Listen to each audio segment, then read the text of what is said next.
Bonjour à tout le monde, bienvenue pour ce nouveau webinaire Sphinx. Donc aujourd'hui, nous allons parler écoute client dans les 30 prochaines minutes. Et donc aujourd'hui, c'est un format un petit peu spécial puisque nous recevons Monsieur Luc Welter, qui est directeur expérience client au sein de la Poste Luxembourg. Donc, bonjour Luc, merci de participer aujourd'hui. Bonjour, avec plaisir, merci. Voilà, donc nous allons refaire en partie la conférence qui avait été donnée le 25 septembre dernier lors du Printemps des études à Paris. Et donc, ça va être vraiment un webinaire dédié au témoignage, au retour d'expérience de Luc Welter de la Poste Luxembourg, voilà, sur la mise en place de sa démarche d'écoute client. Et donc, moi, je vous accompagnerai également durant ce webinaire. Donc, moi, je suis Christine Pugin et je suis responsable commercial et marketing chez Sphinx. Alors, pour ceux qui nous connaissent peut-être peu ou pas beaucoup, donc le Sphinx, nous sommes historiquement éditeurs de solutions logicielles d'enquête et d'analyse de données depuis près de 40 ans maintenant. Et nous avons également, depuis une vingtaine d'années, un institut d'études intégré chez nous, voilà, qui réalise en tout ou partie vos projets d'études selon vos besoins. On va avoir une présence de plus en plus internationale, avec notamment voilà, des filiales qui se montent. Et puis, nous sommes à peu près 90 collaborateurs aujourd'hui. Et on va être présent sur tous les secteurs d'activité, que ce soit les banques, les assurances, les mutuelles, les industries, la distribution, mais également toute la partie secteur public, auprès des ministères, des administrations publiques, des collectivités, et de l'éducation, de la santé, etc. Voilà. Alors, Luc, est-ce que vous voulez nous dire un petit mot de présentation de Poste Luxembourg ? Oui, tout à fait. Voilà, bonjour à toutes et à tous. Poste Luxembourg, c'est une entreprise un petit peu particulière parce qu'on a trois métiers complètement différents. Le premier, on est le premier opérateur télécom. Donc, en France, on serait l'équivalent de Orange. On est l'opérateur télécom historique. Voilà, donc on a c'est comment dire, c'est notre gros secteur d'activité, mais on est également la Poste, comme on la connaît en France. Donc la Poste avec les lettres et les colis. Et on est également une banque, hein. En France, ce serait probablement la banque postale. Et voilà, et ces 3 métiers-là n'ont jamais été séparés alors que ça s'est fait dans beaucoup d'autres pays. Mais chez nous, on a toujours les 3 métiers au sein d'une entreprise.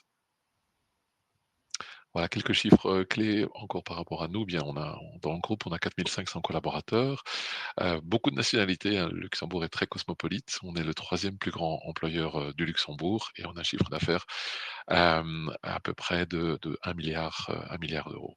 Voilà, et je vous donne une petite astuce. Le Luxembourg est un très petit pays, hein, vous le savez peut-être, et en fait, on est 100 fois plus petit que la France. Donc, quand je vous donne des chiffres, si vous voulez avoir l'idée en France, il suffit de multiplier par 100. Donc, en France, on aurait 451 000 collaborateurs et on aurait près de 100 milliards de chiffre d'affaires. Voilà, donc pour le Luxembourg, c'est déjà une belle entreprise dans Une laquelle belle je entreprise, travaille. en effet. Voilà.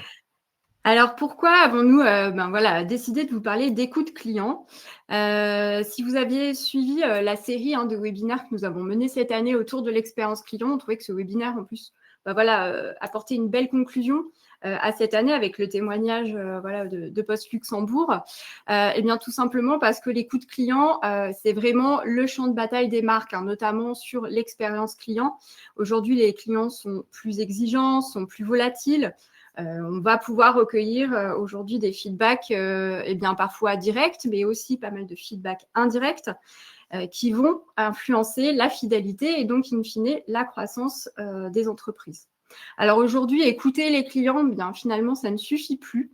Il faut savoir analyser ces retours clients, les comprendre et agir en fonction.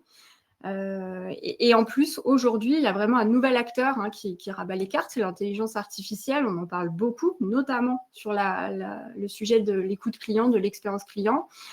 Et beaucoup s'en servent déjà pour gagner en performance, en réactivité. Donc, c'est ce qu'on va voir aujourd'hui ensemble. Donc, nous allons voir comment mettre en place une démarche d'écoute client avec le retour d'expérience de Poste Luxembourg. Vous nous partagerez, Luc aussi, comment vous avez fait pour identifier des frustrations clients, comment vous les avez pris en compte et comment vous avez réussi à transformer tout ça en levier stratégique. Alors, concrètement, comment fait-on pour mettre en place une démarche d'écoute client ? Si on avait 2 clés, là, en introduction, en tout cas à vous donner, c'est tout d'abord vraiment partir sur une démarche à 360, c'est-à-dire On vient centraliser les feedbacks, donc à la fois les retours des clients, mais également ceux remontés par les collaborateurs, puisque c'est eux qui vont être également en frontal avec les clients et vont souvent avoir beaucoup de choses à remonter. La seconde, eh bien, c'est vraiment de mobiliser les équipes, mobiliser les collaborateurs qui sont sur le terrain, et vraiment une démarche d'écoute client doit être mobilisatrice de tout le monde en entreprise. Donc, vous allez nous en parler, Luc. Alors justement, chez Post Luxembourg, eh bien, comment ça s'est passé? Quelle a été la genèse de la mise en place de votre démarche d'écoute client? Voilà, eh bien, je dirais que tout a démarré il y a quand même, pas mal d'années. En 2016, on a commencé cette démarche, donc il y a près de 10 ans maintenant. On a commencé cette démarche, mais avant que je vous en parle, je voudrais, qu'on s'attarde un peu sur la définition de l'expérience client, parce que je pense que c'est important de savoir laquelle nous utilisons. En fait, on utilise celle de l'Agence française de la relation client qui dit ceci: «L'expérience client est définie comme la somme des émotions ressenties par le consommateur à la suite de toutes ses interactions avant, pendant et après l'achat, avec une entreprise qui est représentée par ses campagnes marketing, ses produits, ses magasins, ses sites internet, ses collaborateurs évidemment, ses applications, ses valeurs et ses centres d'appel».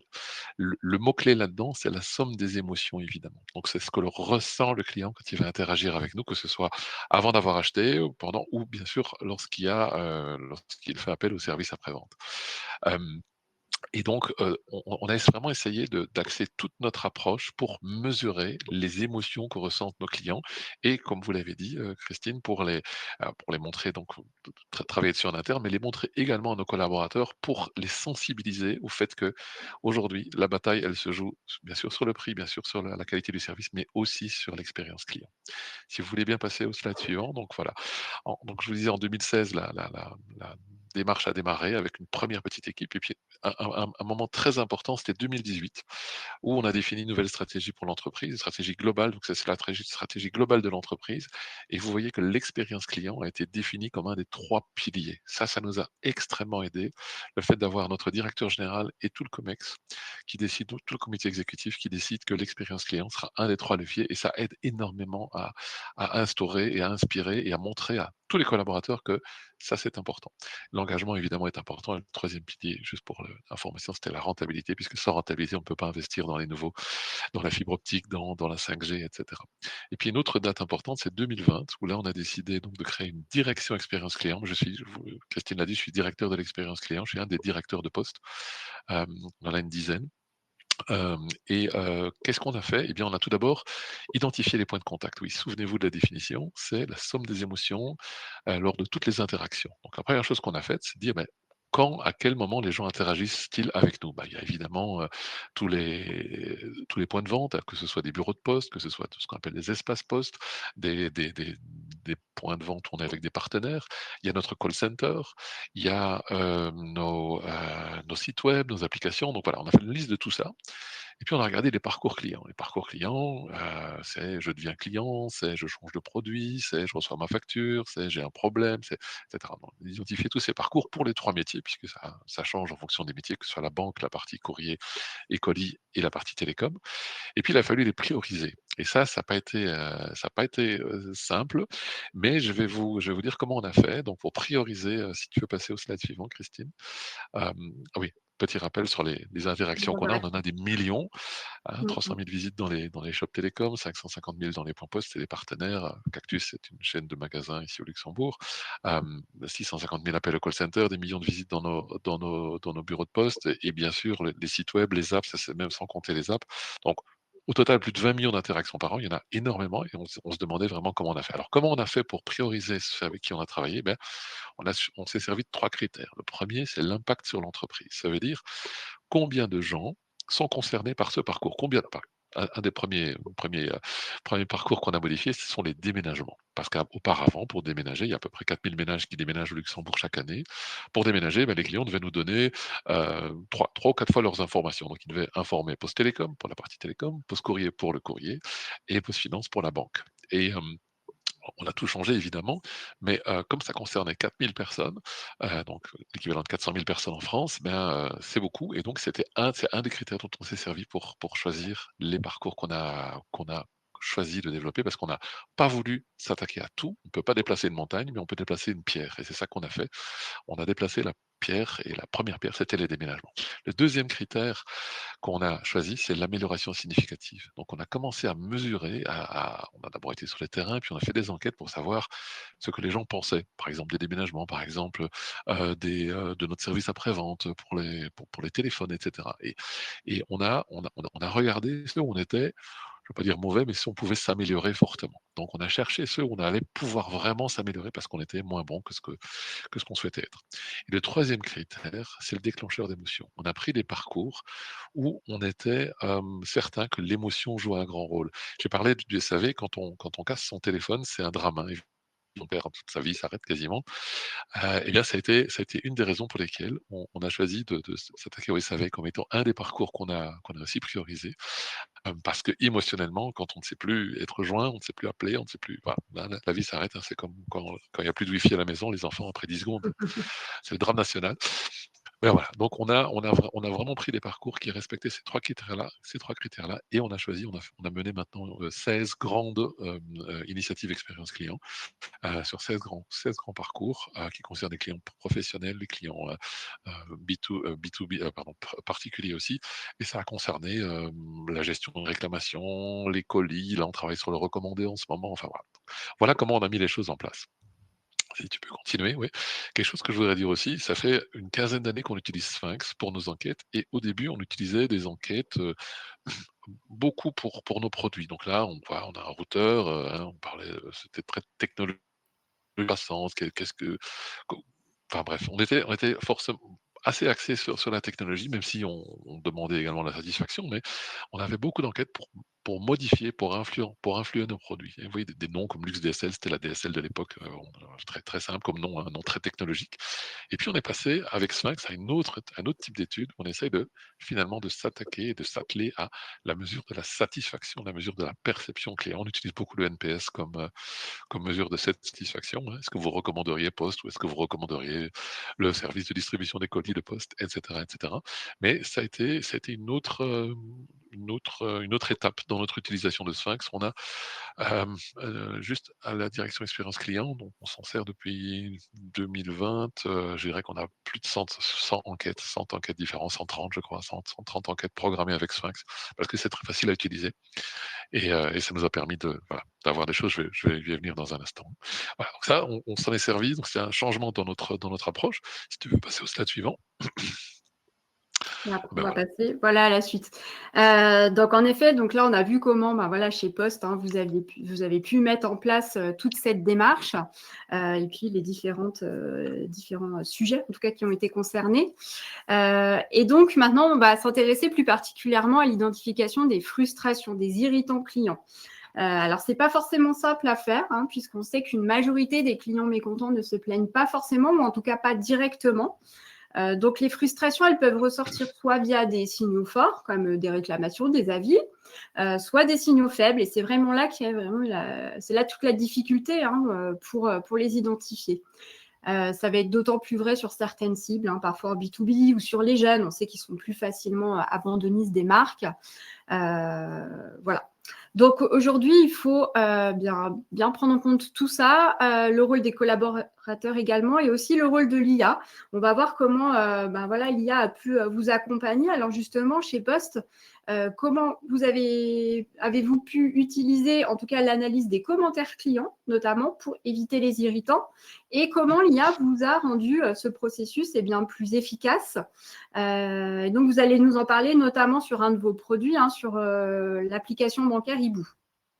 Exactement, exactement. J'ai choisi de vous parler d'un cas très concret qui est une app bancaire. Donc on a toute une série d'applications, hein, vous voyez là les couleurs de poste au milieu, mais on a une app bancaire qui permet donc de gérer son compte, de faire des virements, de rajouter des bénéficiaires, de consulter le solde de son compte, et cetera. Et comment on a fait? Eh bien, on a simplement remplacé un de nos pop-up marketing par ce petit pop-up. Quel est votre avis sur Hibou? Hibou, c'est le nom de l'application, EB pour e-banking, et ou parce que certains de nos produits à l'époque se terminaient par ou comme Bambou et Scooby-Doo. Voilà, ça, je ferme la parenthèse sur le nom, mais c'est bon, on s'appelle comme ça. Et pour inciter les gens à y répondre, on a indiqué directement dans le pop-up qu'il y avait juste 2 questions. Et quand les clients cliquaient là-dessus, eh bien, ils ouvraient en fait l'enquête Sphinx qui se trouvait derrière. C'était une enquête anonyme, donc on a spécifié. Et comme on a des clients et comme l'app est en 5 langues, eh bien, on a, si tu veux bien continuer, on a eu, voilà, des pop-up, en anglais, en allemand, en portugais. Une grande communauté portugaise au Luxembourg et en luxembourgeois, je vais quand même vous le dire, hein, "Wat als de Meinung über Ibu", ça c'était du luxembourgeois. Ich bin von zwei Frauen, voilà. Donc, c'est la donc on a posé l'enquête également en luxembourgeois et donc on a eu, plein de réponses. On a eu plus de 10 000 réponses, lors des premières enquêtes et on a eu aussi plein de verbatim. Alors, ce qu'on commence toujours par faire, c'est on en lit quelques-uns à la main. Voilà, si tu veux encore appuyer, le petit bouton, voilà. Donc on a eu, par exemple, sur une des dernières enquêtes, 4 200 verbatim. Alors on peut les lire, hein, c'est ce qu'on faisait avant, on les lisait tous à la main, on les classait à nos étudiants, on le faisait. Et souvent on en lit quelques-uns comme ça et par exemple si tu veux bien appuyer, voilà, là on voit sur cette page que j'ai sélectionnée, ben, on voit que des gens nous parlent de des adresses des bénéficiaires, hein. Ils parlent de choses à améliorer. Compliqué de changer ou d'annuler des bénéficiaires, tiens. On pourrait se dire que les bénéficiaires, il faudrait qu'on s'y attelle. Gérer les doublons des bénéficiaires, des changements des noms de bénéficiaires, voilà. Donc, ce qu'on faisait avant, on le faisait, je veux dire, relativement manuellement, en disant quels sont les sujets dont les gens nous parlent, est-ce qu'ils en parlent en bien ou en mal, et ensuite, ça nous servait, et ça nous sert toujours d'ailleurs, à prioriser les développements de l'application. Et donc, depuis qu'on a l'IA, maintenant, eh bien, ça a un petit peu changé. Donc, je vais vous montrer, voilà, il y a un bouton magique qui s'appelle "Créer un codebook". Le codebook permet donc d'identifier les sujets, les catégories comme on appelle ça. Et pour ça, il suffit de rentrer, si tu veux bien encore appuyer, Christine, voilà, dans cette partie-là, il suffit d'entrer le thème général, donc on a 500 caractères disponibles, tout simplement pour décrire en gros à quoi, enfin, de quoi parle l'étude, quel est l'objectif de l'étude. Donc là, on a expliqué que c'est une app bancaire, voilà, qui permet de consulter son solde et cetera pour mettre l'IA dans le contexte, on va dire. Et puis juste en dessous, on définit le nombre de catégories qu'on souhaite, hein. On ne souhaite pas en avoir, 50, mais nous avions choisi, d'en avoir entre 3 et 10 catégories. Voilà et puis juste après, heu, voilà et bien, quand on a quand on a demandé à créer ces catégories, voilà ce que Sphinx, l'IA de Sphinx a créé. Donc elle a dit: «Bah, il y a des gens qui parlent d'expérience utilisateur, il y a des gens qui parlent de fonctionnalité». Donc ça a été fait en 10 minutes, hein, alors qu'à la main, ça aurait pris des jours. Hein, vous Mmh. voyez, il y a des gens qui parlent de virements, des gens qui parlent de consultation du solde, d'historique des transactions, tiens, de gestion des bénéficiaires, recherche de transactions, de sécurité, ça c'est la troisième catégorie, support client, comparaison avec nos concurrents. Vous voyez, s'il y a des luxembourgeois dans l'audience, ils reconnaîtront le nom de ces banques et c'est Sphinx qui a ressorti ces noms-là et qui les a définis comme des banques, enfin confrères, on va dire. Ici au Luxembourg, des problèmes techniques, des satisfactions générales et puis des frais et des coûts. Donc on avait déjà notre codebook sans devoir faire grand-chose. Et puis là où ça devient vraiment intéressant, c'est quand on commence la codification. Donc tout d'abord, on commence à la main, on les voit un par un, donc je n'ai pas de souci avec l'application, elle fonctionne merveilleusement bien, elle est très pratique, parfait. Et là, il y a un bouton qui s'appelle "Coder l'observation courante". Quand on clique là-dessus, eh bien Sphinx va codifier ça et c'est ce qu'on voit là, hein. Donc Sphinx a mis une petite coche dans stabilité de l'application, pratique et dans satisfaction. C'est probablement ce qu'on aurait fait si on l'avait fait à la main suite à ça.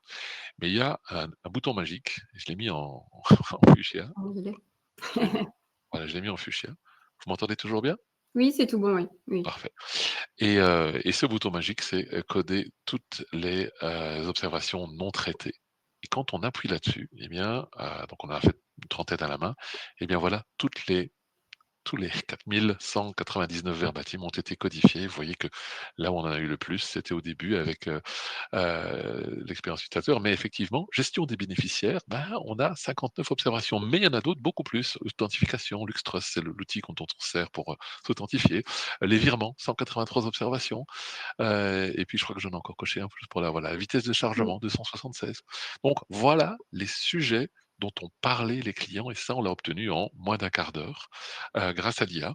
Là, on ne sait pas encore si c'est positif ou négatif et c'est pour ça qu'on fait le croisement, Sphinx fait le croisement de toutes ces catégories-là, avec la satisfaction. Et ça nous permet de détecter, les catégories et les sous-catégories qui ont des problèmes qu'on doit améliorer pour pouvoir prioriser le développement de notre app. Et au résultat, au final, donc ça, on l'a appliqué maintenant depuis 4 ans. Voilà l'évolution du NPS, de l'app. Donc on est passé de 13, ce qui est pas mal, mais enfin, peut mieux faire, on va dire. Et en février 2025, en mars, on était à 35 points NPS. Donc, on s'est vraiment servi de l'enquête Sphinx pour faire, donc cet exercice et prioriser les développements. Vous savez que les développements d'une app, ça coûte très, très cher, hein, et surtout ça prend beaucoup de temps. Et donc quand on sait là où ça fait mal. Là où le client nous attend, là où les choses peuvent être améliorées, ça nous aide énormément. Donc voilà, très concrètement, comment on a fait pour Mmh. partir des frustrations des clients et développer là pour l'améliorer. Eh bah, très bien, hein, merci Luc. Donc en effet, on voit bien, cette transition, stratégique où vous étiez plutôt sur, une stratégie, produit. Vous êtes passé à une stratégie orientée sur le client et l'impact que ça a in fine sur, ben, les développements, sur, l'évolution de l'offre, et ensuite, concrètement sur le NPS, hein, vous avez bien pu le mesurer. Oui. Donc, on a vu ben voilà, ensemble comment mettre en place une démarche d'écoute client, comment identifier les frustrations et puis ben, quoi faire hein, de ces identifications de frustration. Et donc maintenant, on va aller même encore plus loin, c'est-à-dire eh bien, comment l'écoute client peut devenir un véritable levier stratégique. On l'a vu ensemble et vous en avez parlé en introduction, hein, pour pérenniser tous ces efforts et pour que ça fonctionne concrètement, il faut vraiment que ce soit une stratégie qui soit portée par la direction. Il faut vraiment avoir une culture client qui est poussée en interne. Et c'est comme ça que l'écoute client peut devenir aussi un moteur d'amélioration continue. On va passer vers une démarche qui est davantage proactive et ça va être un vrai moteur d'innovation pour tout le monde. Alors, chez Post Luxembourg, justement, comment avez-vous intégré la voix du client, notamment dans les rituels managériaux? Est-ce que vous voulez m'en parler? Voilà, mais comme vous l'avez dit, Christine, ce qui est important, c'est d'insuffler cette culture client au sein de tous les collaborateurs et on balaye l'escalier en commençant par le haut. Donc on a commencé par les cadres. Sur la photo de gauche, vous voyez notre directeur général qui, est donc, a souhaité qu'on mette en place un forum. Donc lors du forum des cadres, on a ça 2 à 3 fois par an. C'est voilà, on a 150 cadres et donc, lui-même est venu expliquer pourquoi il pense que l'expérience client est clé pour garder nos clients, pour les développer. Donc ça a été toute une après-midi qu'on a passé à discuter de l'expérience client. Vous voyez là sur la photo de droite les cadres, on a même fait venir un intervenant extérieur pour leur montrer à quel point l'expérience client est un levier pour développer notre chiffre d'affaires. On croit toujours que c'est juste, on le fait juste parce que c'est à la mode. Pas du tout. Ça rend une entreprise plus efficace, premièrement, et surtout, ça nous permet d'augmenter notre chiffre d'affaires. Et donc, si tu continues, donc après ça, on s'est attelé à mobiliser les équipes. Je vais vous donner un exemple qui concerne le réseau de vente. On a voilà, ça c'est la carte du Luxembourg. Tous les points que vous voyez là avec les chiffres, les, euh, ce sont des points de vente, ce sont des partenaires, ce sont aussi des machines, donc des parcel lockers, donc ce sont des machines pour aller chercher les colis. Donc tout ça est représenté sur la carte, mais pour mobiliser les partenaires, les collaborateurs et les partenaires, ce qu'on a fait, on a fait des enquêtes dans ce réseau de vente et on le voit au slide suivant. Voilà, ben, on a demandé aux gens, quelle est la probabilité que vous recommanderiez le bureau de poste de Luxembourg-Gare, par exemple, au Luxembourg-Centre, à un collègue ou un ami. Et vous voyez que le NPS, il est de 72. À gauche, on a posé la question de satisfaction. On a aussi extrêmement bon. Ça, c'est très très bien. On a été évidemment un peu plus loin. Si on va au slide suivant, on a demandé, bah, tiens, comment est-ce que c'est avec l'amabilité, l'accueil du personnel, les compétences. Et on voit que ces 2 points-là ont été parmi les mieux notés. Donc, c'est extrêmement valorisant. On croit toujours que les gens vont répondre et juste encore un instant, reste encore un instant là-dessus. On croit toujours que les gens vont répondre et nous donner des mauvaises notes, mais pas du tout, hein, on est plutôt dans le vert. Ce que les gens ont moins bien aimé, on voit tout en bas là, grâce à Sphinx, on peut les classer évidemment. Le parking ou la facilité de stationnement, effectivement, nos bureaux de poste sont parfois dans les centres-villes et là, c'est plus compliqué de se garer que dans un centre commercial. Le temps d'attente, hein, dans certains bureaux, c'est compliqué aussi. Et donc, ce qu'on a vu aussi, c'est que les notes dépendaient vraiment des bureaux. Donc, certains bureaux, de par leur localisation, étaient fort différents. Et ce qu'on a voulu, c'est donner à chaque gérant, à chaque préposé, qu'on les appelle dans les bureaux de poste, à chaque préposé, donc à chaque responsable de point de vente, ses notes à lui. Et dans Sphinx, il y a quelque chose qui est extraordinaire. Si tu vas au slide suivant, qui permet de le faire de façon native. Donc, on a attribué différents logins, hein, on les voit là, login. Bon, pour les managers, ils avaient accès à tout, mais là, le shop de Luxembourg-Gare, qui est un de nos principaux point de vente avec plus de 1000 visites par jour, ben, on l'a identifié et donc il y a une adresse email que j'ai un peu cachée là, mais il y a des adresses email, qui nous servent, donc d'identifiant et il y a un numéro et ce numéro permet en fait de filtrer je crois qu'on a eu en 2 ans là 37 000 réponses, donc de filtrer les réponses uniquement sur Luxembourg-Gare, uniquement sur La Belle Étoile, uniquement sur Bacharach, ce sont des noms de villes que vous voyez en dessous et donc ça permet à chaque, heu heu, utilisateur, à chaque préposé de voir ses propres données. Et c'est extrêmement important. On l'a également intégré, donc ces données-là, on a ce qu'on appelle un CX Tour de Luxembourg. Donc on va nous-mêmes, dans les points de vente, surtout ceux où on va dire les choses pourraient être encore améliorées, et on va leur montrer leur verbatim, on va leur en parler. Et je me souviens de Nadine Echternach qui avait presque les larmes aux yeux quand je lui ai lu ses verbatim et qu'elle m'a dit mais c'est incroyable, on n'est pas si mauvais que ça. Ben non, c'est pas si mauvais que ça. Et franchement, ça mobilise, ça les inspire et ils ont envie de se dépasser. Et maintenant qu'on leur a donné à disposition, au début, c'était pas le cas, eh ben, ils disent, je vais les voir tous les jours et je vais voir mes commentaires et je vois comment on peut s'améliorer. Voilà. Donc, extrêmement bien pour motiver. C'est un exemple qu'on utilise. Je voudrais encore vous Bien. montrer. Oui, vous vouliez parler d'une autre stratégie un peu gagnante, hein, sur un autre exemple. Exactement, la livraison de colis en cas d'absence du destinataire. Donc c'est très frustrant, hein, le livreur vient chez vous, vous n'êtes pas là, donc il doit reprendre le colis. Et qu'est-ce qu'on a fait? On s'est servi de Sphinx pour faire 2 choses. Envoyer des emails la veille de la livraison du colis en disant demain vous avez un colis, si vous n'êtes pas là, dites-nous, on pourrait le mettre. Et la réponse, on l'injecte sur le scanner de nos facteurs. Mais aussi, l'email que vous voyez là, c'est quand en fait, on a donné le pouvoir à nos livreurs et à nos facteurs de déposer un colis en cas d'absence à un endroit que lui juge sûr. C'est lui, hein, donc c'est pas nous. Et donc là, ce qu'on lui explique, attends encore juste un instant, Christine, ce qu'on lui explique, c'est voilà, un facteur ou un livreur a tenté de vous livrer un colis. En votre absence, il s'est permis de le déposer à la porte d'entrée, donc c'est là où il l'a fait. Nous souhaiterions vous demander si l'initiative qu'il a pris vous convient pour ce colis et tous vos colis livrés à l'avenir. Voilà. Et puis je donne mon avis, donc on arrive sur l'enquête Sphinx. Cet email a été envoyé par Sphinx. Et les réponses, voilà, si tu vas, voilà. C'est la porte d'entrée qui recueille le maximum de votes parce qu'on a encore c'est assez rural, le Luxembourg, on a beaucoup de maisons individuelles et donc les portes d'entrée sont un petit peu sur le côté parfois et ça s'y prête bien. Mais aussi, regardez la deuxième réponse, à aucun endroit autour de ma maison. Donc, il y avait des gens chez qui on avait mis un colis, mais grâce à leur retour d'expérience, ils nous disent non, je ne le veux pas. Et ça, on en a pris compte aussi pour ne plus le refaire à l'avenir. Et puis, on a pu, grâce à l'enquête également, rajouter des nouvelles possibilités de dépôt, par exemple le garage ou bien le carport, qui n'étaient pas dans les possibilités. Et grâce à ce projet, on l'a rajouté. Vous voyez que 5% des utilisateurs l'ont fait. Si on fait le bilan de tout ça, en 2 ans, on a démarré ce projet-là en 2023. En 2 ans, on a envoyé 1 360 emails, oh pardon, 1 360 Mm.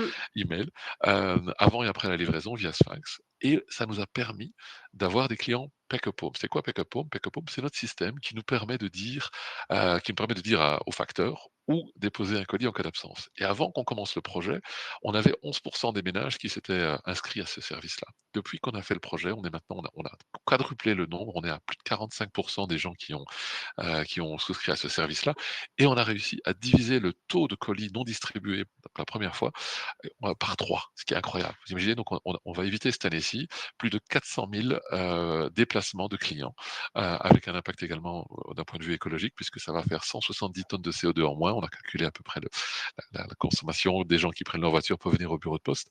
Mais c'est une efficacité incroyable d'avoir réussi à mener ce projet-là. Et c'est vrai que tout ça a beaucoup aidé pour l'envoi de ces emails. D'ailleurs, je dis déjà à Christine, je vais bientôt racheter mon 3e million de crédits Ouais, email. ça fait le 3e Euh, million, en effet. parce qu'il y a d'autres enquêtes qui tournent aussi en permanence. Voilà. Au final, peut-être un dernier slide, sur voilà, l'amélioration. Moi, j'en suis convaincu, l'amélioration de l'expérience client, elle est visible. Nous, on la mesure grâce à Sphinx depuis 2019. Donc ça, on l'a remis en Power BI dans notre grand système, mais vous voyez que ce soit c'est dans le graphique en haut à gauche, c'est le NPS relationnel qu'on mesure en janvier de chaque année. Il est augmenté. On était en global à -1, ce qui est bon, pas mal de détracteurs encore. On est à 26 maintenant. Pour Post Courrier, on est passé de 0 à 41. Post Finance, ils étaient en négatif, ils sont maintenant à +30. Et Post Télécom, pour la partie métier télécom, on était à -4, on est à 33. Voilà, Mm. donc oui, chez nous, ça a eu un impact. Et si tu cliques encore une dernière fois sur le truc, voilà, vous voyez que ce graphique, pour ceux qui utilisent Sphinx, vous voyez que c'est du Sphinx. Et donc là, on peut voir vraiment l'évolution et voir si c'est représentatif ou pas, si c'est significatif d'un point de vue statistique. Voilà notre Très utilisation des bien. Sphinx. Eh bien, merci Luc, hein, pour tous ces partages riches d'enseignements. Donc, on mesure bien l'importance et l'impact du traitement des irritants, des frustrations dans les métiers de Poste Luxembourg. Et donc, j'espère qu'en tout cas, ça sera de bons conseils pour vous tous aujourd'hui. Et comment aussi, voilà, vous êtes passé d'une logique produit à une logique client et tous les impacts positifs qu'il y a pu y avoir de cette orientation. Alors, vous avez les mots de la fin. Voilà, en quelques mots, si notre auditoire aujourd'hui devait retenir voilà, des bons conseils, 4 bons conseils pour passer d'une simple chasse aux frustrations à une véritable stratégie gagnante, eh bien, quel serait-il? Je pense que vous les avez déjà déjà indiqués là, On mais les a moi je listés dirais là? Oui. la 1re chose, je dirais, c'est avoir cette vision. Il faut que le management d'une société qui si vous voulez vous développer là-dedans, le management doit être, à vos côtés, sinon vous n'y arriverez pas. Et il faut que ce soit visible. Ensuite, il faut probablement constituer une petite équipe de gens qui vont ne faire que ça, parce qu'avant 2016, on demandait à nos chefs de département, on disait: «Est-ce que vous êtes sûrs de tout faire pour le client?» Et chacun disait: «Mais bien sûr, on fait tout pour le client». On s'est rendu compte que quand on demande au client, c'était le le son de cloche était un petit peu différent. Donc il faut Mmh. mettre une petite équipe en place qui va faire des enquêtes. On en a à peu près, on a une trentaine d'indicateurs qui tournent en permanence, sur des visites en point de vente, sur des installations de fibre optique, sur des dépannages, sur des appels au call center, sur des livraisons de colis. L'app bancaire, là, ça c'est une enquête annuelle qu'on fait, parce que l'app ne change pas comme ça tous les 15 jours. Puis ensuite la partie collaborateur extrêmement important d'emmener les gens. Donc dans toutes nos initiatives expérience client, on le fait avec des collaborateurs du terrain, des livreurs, des facteurs, des agents de tri, des gens qui sont vraiment sur le terrain et qui, eux, voient des choses et nous les remontent et puis on les teste, on les expérimente et puis si ça marche, ben, on les étend à tout le monde.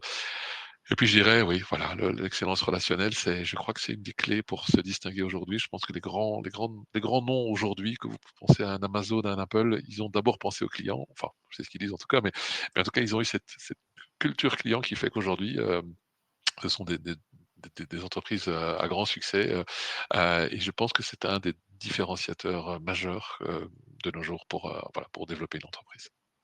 Eh ben, très bien, merci beaucoup. Alors, on va regarder dans les questions qu'on a pu avoir. Donc, on avait une question sur pourquoi les Les graphiques sont graphiques, réalisés oui. sur Power BI et pas sur Sphinx. Alors, vous en Alors avez présenté aussi sur Sphinx, hein, on peut les faire aussi. oui, tout à fait. Donc on se sert d'abord des graphiques sur Sphinx, comment dire? On se sert des graphiques sur Sphinx pour avoir le premier résultat d'étude. Mais ensuite, on a des études qu'on ne fait pas via Sphinx. Exemple, on a une étude qui se fait via la télévision. Donc, via la télécommande de la télévision, un client peut répondre et donner son avis, sur notre offre de télévision. On a d'autres questionnaires qui se font par SMS, où là on n'utilise pas encore Sphinx pour l'instant. Et donc ça vient, c'est réalisé par un autre canal et comme on a voulu donner un tableau de bord général à notre management, c'est pour cela qu'on l'a fait, en Power BI.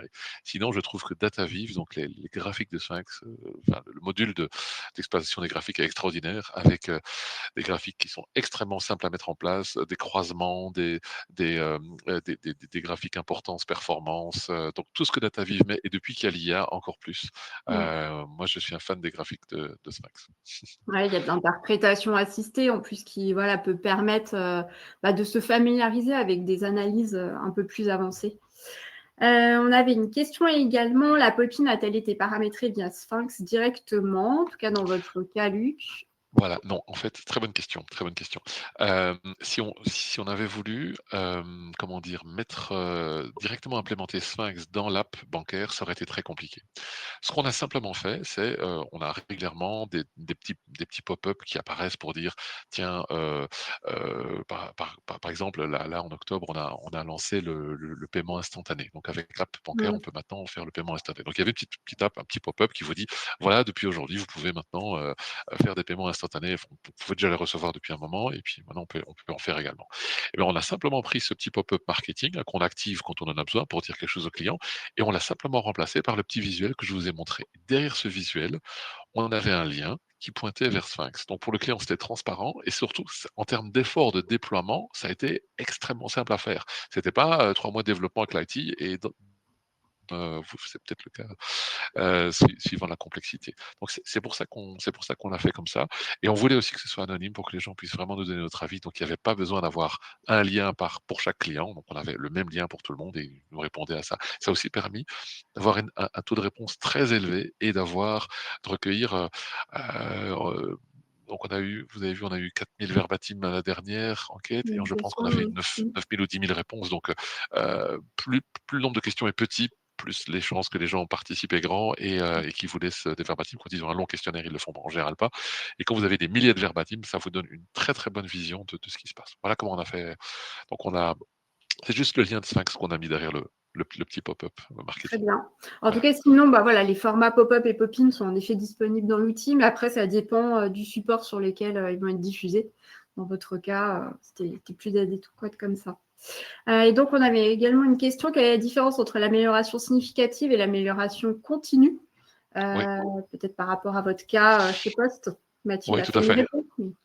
Oui, Mm. tout à fait. Donc, ce que j'ai voulu dire par amélioration significative, c'était lors de la priorisation. Donc, vous vous souvenez, on a d'abord regardé tous nos points de contact, on a regardé nos parcours, il y en avait une cinquantaine, et puis on s'est dit par quoi on commence. Et donc, c'est là qu'on a mis en place ces fameux 3 critères. Le premier, impact. Donc, combien de clients sont concernés? Plus il y a de clients concernés, plus ce sujet devrait monter dans la liste.